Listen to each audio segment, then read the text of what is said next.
ada dua hal yang bisa mengeraskan hati.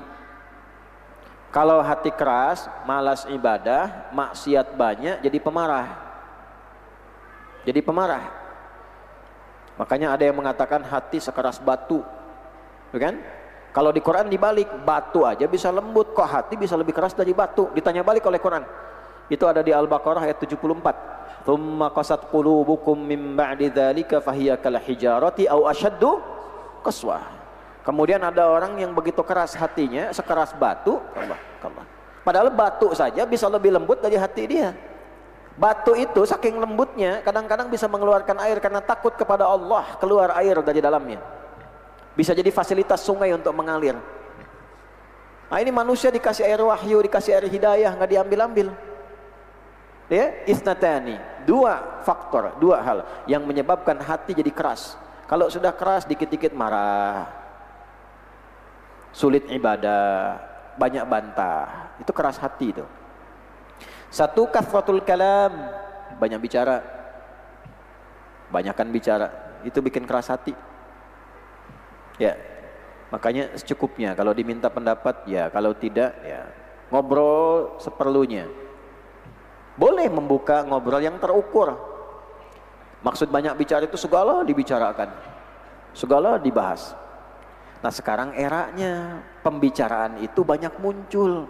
Sekarang eranya berganti masanya. Jadi kalau ngaji hadis, nanti lain kali lah di pengajian mana kita bahas itu tentang hadis-hadis akhir zaman. Nah, sekarang kekeliruan membahas hadis-hadis itu pada nyari kiamat. Padahal hadis akhir zaman itu berbicara tentang ciri-ciri di setiap zaman, masalahnya begini, solusinya begini, sampai kiamat datang. Nah, salah satu yang dijaga, saya balik dengan cepat supaya tidak terlambu kemana-mana, kathratul kalam, jangan kebanyakan bicara. Jaga, diukur, tempatkan sewajarnya. Dengan yang kedua, wa kathratul akli, dan banyak makan. Nah, Fudail itu jadi ulama besar, walaupun masa lalunya kelam, kemudian jadi ulama besar, setelah itu menjaga makanan. Menjaga makannya, tidak terlampau kenyang. Kata Al-Imam Asy-Syafi'i rahimahullahu ta'ala, asyaba'u yuthkilul badana wa yuqassil qalba wa yuzilul fatanah wa yajlubun nawma wa yudha'ifu sahibahu wa yudha'ifu, atau yudha'if bisa menggandakan, tapi lebih tepat yudha'ifu sahibahu anil ibadah. Terlampau kenyang itu bisa memberatkan badan, mengeraskan hati, mengurangi kecerdasan, okay? Kemudian mempercepat datangnya kantuk, banyak tidur. Selanjutnya, dan menghambat orang kenyang itu, terlalu kenyang itu, untuk memaksimalkan ibadah. Itu kata Al-Imam Asy-Syafi'i. Al-Imam Al-Ghazali rahimahullah ta'ala, beliau mengatakan, asy-syaba'u yurithul baladah was-sabiyyu idza akthara al-akla batala hifdhuhu wa fasada dhihnuhu wa sara bati'al fahmi wal idraki. Terlampau kenyang itu hanya mewariskan kelemahan, lemah berpikir, lemah beraktivitas. Nah, ini untuk ibu bapak ya, untuk anaknya, untuk cucunya. Was-sabiyyu, adapun anak-anak itu, anak-anak kecil, idza aktsaral akla, kalau didorong oleh orang tuanya terlalu banyak makannya. Nah, nanti definisi banyak makan itu diatur juga oleh ulama, ada aturannya nanti. Ya, ada kadarnya. Nanti kita bacakan salah satu bagian dari tafsir. Saya sempat ngaji juga tadi, ya. Kalau terlampau dipaksakan terus tapi nggak sesuai kadarnya, terus banyak makannya, batala hifdhuhu, nanti lemah kemampuan mengingatnya. Coba dicek ya, anak-anak tuh jangan sampai berat badan karena terlampau banyak makannya terlalu banyak, itu kemampuan mengingatnya pun jadi lemah.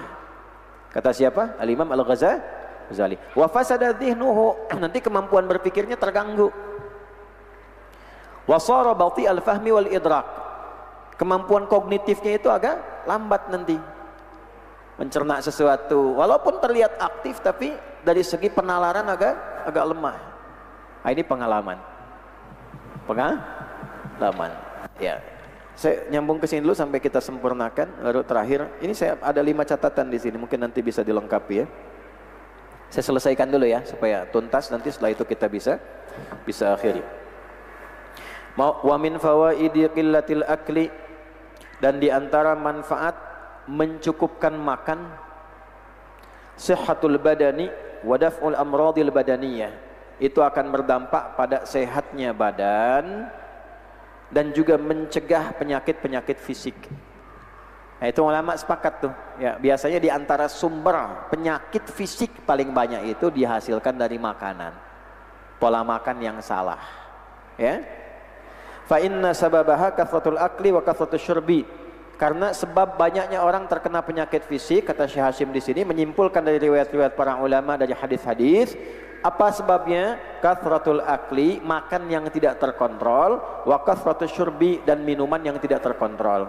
Kama qila, sebagaimana pernah diingatkan, fa inna da'a aktsaru ma tarahu yakunu minat ta'ami aw syarabi. Sungguh penyakit fisik itu, itu penyakit fisik, obatnya dawa. Ya kan? Marad, penyakit hati, obatnya syifa. Kolbu, kena penyakit, penyakitnya marad. Badan itu bahasa Arab, jasad, kena penyakit, penyakitnya da.